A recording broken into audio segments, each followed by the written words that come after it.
ഇപ്പം ഒത്തിരി ആൾക്കാർ ഉപയോഗിക്കുന്ന ഒരു ക്യാമറയാണ് സോണി. അപ്പോൾ സോണിയുടെ കൂടുതൽ ആൾക്കാർ ഇപ്പം നിലവിൽ ഉപയോഗിക്കുന്നത് M4 ആണെന്ന് തോന്നുന്നല്ലേ.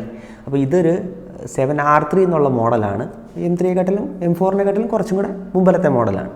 അപ്പം ഇപ്പോൾ ഒത്തിരി ആൾക്കാർ കംപ്ലയിൻറ്റ് പറയുന്നതെന്ന് പറഞ്ഞാൽ ഇതിൻ്റെ ഷട്ടർ കംപ്ലയിൻ്റ് ആണ്. ഷട്ടർ പൊട്ടുന്നു, ഷട്ടർ ഇടയ്ക്ക് പൊടി വന്നിട്ട് അത് ജാം ആവുന്നു, അങ്ങനെയൊക്കെയുള്ള ഒത്തിരി കംപ്ലയിൻറ്റുകൾ പറയുന്നുണ്ട് ഇപ്പോൾ സോണി ക്യാമറയ്ക്ക്.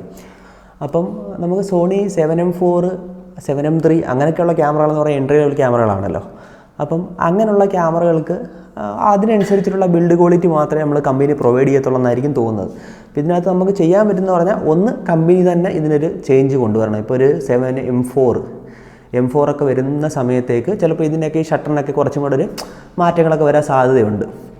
അപ്പം ഇല്ല, ഇപ്പം നമ്മുടെ കയ്യിൽ ഇപ്പോൾ ഇരിക്കുന്നത് 7M3, 7M4 അങ്ങനെയൊക്കെയുള്ള മോഡലാണെങ്കിൽ നമുക്ക് ഷട്ടർ പെട്ടെന്ന് പോകാതെ എന്ന് പറഞ്ഞാൽ നമ്മൾ ഈ കണ്ടിന്യൂസ് ഷൂട്ടിൽ ചെയ്യുമ്പോഴായിരിക്കും കൂടുതൽ ഷട്ടർ കംപ്ലയിൻറ്റുകൾ വരാനെന്ന് സാധ്യത തോന്നുന്നു. അപ്പം ഈ കൂടുതലും ഷട്ടർ കംപ്ലയിൻറ്റ് വരാൻ സാധ്യത കൂടുതലും കണ്ടിട്ടുള്ളതെന്ന് ഒത്തിരി പേരോട് ചോദിച്ചപ്പോൾ അവർ പറയുന്നത് കണ്ടിന്യൂസ് ഷൂട്ടിൽ ഇപ്പം 10 FPS നമ്മൾ ഷൂട്ട് ചെയ്യുന്ന സമയത്താണ് കൂടുതലും അങ്ങനെ കംപ്ലയിൻറ്റ് വരുന്നതെന്ന് പറയുന്നു. മിഡിൽ, ഹൈ പ്ലസിലൊക്കെ നമ്മൾ ഷൂട്ട് ചെയ്യുന്ന സമയത്ത്. അപ്പം അതിനകത്ത് ചെയ്യാൻ നമുക്കിപ്പം കണ്ടിന്യൂസിൽ ഷൂട്ട് ചെയ്യുകയും വേണം, എന്നാൽ നമുക്ക് ഷട്ടറിന് വലുതായിട്ട് കംപ്ലയിൻറ്റ് വരരുതാത്ത ഒരു മോഡൽ അല്ലെങ്കിൽ ഒരു ചെറിയൊരു ടിപ്പാണ് എന്ന് പറഞ്ഞാൽ നമുക്ക് ഇലക്ട്രോണിക് ഷട്ടർ ഷൂട്ട് ചെയ്യാം. ഇലക്ട്രോണിക് ഷട്ടർ ഷൂട്ട് ചെയ്ത് കഴിഞ്ഞാൽ ഈ ഒരു പ്രശ്നം വരത്തില്ല. കാര്യം എന്ന് പറഞ്ഞാൽ ഷട്ടർ ഈ തുറന്നടയുന്ന ആ ഒരു പരിപാടി വരത്തില്ല. അപ്പം അതിനകത്ത് ചെയ്യാൻ പറ്റുന്നതെന്ന് പറഞ്ഞാൽ ഇത് ഈ ഷട്ടർ നമ്മൾ ഫുൾ ടൈം തുറന്നു വെക്കുന്നു. എന്നിട്ട് അതിന് ശേഷം ഇതിനകത്ത് നമ്മൾ സെൻസർ വെച്ചിട്ടാണ്, സെൻസർ ഓഫായി ഓണായി ഓരോ ഓഫായി ഓണായിട്ടാണ് ഇത് നമ്മൾ ഷട്ടറായിട്ട് വർക്ക് ചെയ്യുന്നത് ഇതിനകത്ത് സെൻസർ. അപ്പം നമുക്ക് ചെയ്യാൻ പറ്റുന്ന പറഞ്ഞാൽ ഇത് ഇലക്ട്രോണിക് ഷട്ടറിലോട്ട് മാറ്റിയിട്ട് നമ്മൾ ഇതിൻ്റെ കൂട്ട് 10 FPS-ലോ 8 FPS-ലോ ഒക്കെ നമ്മൾ ഷൂട്ട് ചെയ്യുക. അപ്പം നമുക്ക് ഈ പറയുന്ന ഷട്ടറിൻ്റെ പ്രോബ്ലം നമുക്ക് കുറേ ഒഴിവാക്കാനായിട്ട് നമുക്ക് പറ്റും. അപ്പം ഏറ്റവും നല്ലൊരു മാർഗ്ഗം അതാണ്. പക്ഷേ അതിൻ്റെ ചെറിയ പരിമിതികളുണ്ട് എന്ന് പറഞ്ഞാൽ നമ്മളത് ഇൻഡോർ സിറ്റുവേഷൻസിൽ ഒക്കെ ഉപയോഗിക്കാനായിട്ട് കുറച്ച് പാടുണ്ട്. നമ്മളിപ്പോൾ കണ്ടിന്യൂസ് ലൈറ്റിലൊക്കെ ഉപയോഗിക്കുന്ന സമയത്ത് നമുക്ക് അത്രയ്ക്ക് നല്ല ലൈറ്റൊന്നും ഇല്ലാത്ത സമയത്താണെങ്കിൽ ഒരു കുഴപ്പമെന്ന് പറയുന്നത് നമുക്ക് ഈ ഇമേജസിനകത്ത് അല്ലെങ്കിൽ വീഡിയോയ്ക്കകത്ത് അല്ലെങ്കിൽ ആ ഇമേജസിനകത്ത് നമുക്ക് ഒരു ബാൻഡിങ് എന്ന് പറഞ്ഞ സാധനം ഉണ്ടാവും. ഒരു ചെറിയ കറുത്ത ലൈൻ വരും.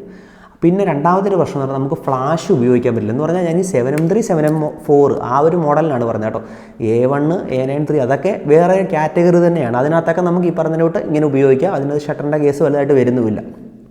ഈ ഒരു കേസിനകത്താണ് ഞാൻ പറഞ്ഞത് M3, M4 ആ ഒരു മോഡലിനൊക്കെ ആണെങ്കിൽ നമുക്ക് ഒരു പ്രശ്നമെന്ന് പറഞ്ഞാൽ ഇതിനകത്തെ പരിമിതികളാണ് ഞാൻ പറയുന്നത്. ഇത് നമുക്ക് ഈ ഇൻഡോർ ലൈറ്റിംഗ് സിറ്റുവേഷൻസ് നമ്മൾ ഉപയോഗിക്കുന്ന സമയത്ത് ഒരു കുഴപ്പമെന്ന് പറഞ്ഞാൽ ഈ ചെറിയ ബാൻഡിങ്ങുകൾ വരും. എന്ന് പറഞ്ഞാൽ ചെറിയ ബ്ലാക്ക് ലൈൻസ് വരും.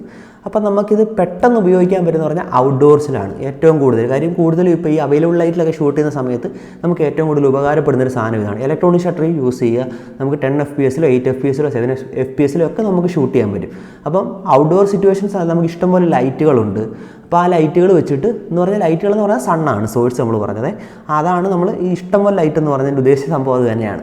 അപ്പോൾ ഈ സണ്ണ് വരുന്ന സമയത്ത് നമുക്ക് ഇഷ്ടംപോലെ അത്യാവശ്യം നമ്മൾ സാധാരണ വെഡ്ഡിങ്ങും കാര്യങ്ങളൊക്കെ ഷൂട്ട് ചെയ്യുന്ന സമയത്താണ് ഏകദേശം ഒരു 11 മണി 12 മണി ആ ഒരു സമയമൊക്കെ കഴിഞ്ഞിട്ടായിരിക്കും ഷൂട്ട് ചെയ്യുന്നത്. അപ്പോൾ കപ്പിൾ ഫോട്ടോസോ കാര്യങ്ങളൊക്കെ എടുക്കാനാണെങ്കിൽ നമുക്ക് അടിപൊളി ലൈറ്റ് ആയിരിക്കും വെളിയിൽ കിടക്കുന്നത്. അപ്പോൾ ആ ലൈറ്റിനകത്ത് നമുക്ക് ഇലക്ട്രോണിക് ഷട്ടർ ഷൂട്ട് ചെയ്ത് കഴിഞ്ഞാൽ നമുക്കുള്ള ഗുണമെന്ന് പറഞ്ഞാൽ ഷട്ടർ കംപ്ലയിൻറ്റ് വരുന്നത് കുറയുകയും ചെയ്യും. അതിൻ്റെ കൂട്ട് തന്നെ നമുക്ക് ഈ പറയുന്ന നല്ല ലൈറ്റ് കിട്ടും. ഈ ബാൻഡിങ് എന്ന് പറഞ്ഞ സാധനം ഒഴിവാകുകയും ചെയ്യും. വെളിയിൽ നമ്മൾ ഷൂട്ട് ചെയ്യുന്ന സമയത്ത് ആ ഒരു പ്രശ്നം വരില്ല. പക്ഷെ നമ്മൾ ഇൻഡോർസ് ഈ കണ്ടിന്യൂസ് ലൈറ്റുകൾ അങ്ങനെയുള്ള ലൈറ്റ് സോഴ്സുകൾ ഉപയോഗിച്ച് ഷൂട്ട് ചെയ്യുന്ന സമയത്ത് നമുക്ക് ആ ഒരു പ്രശ്നം വരാറുണ്ട്, കണ്ടിട്ടുണ്ട്.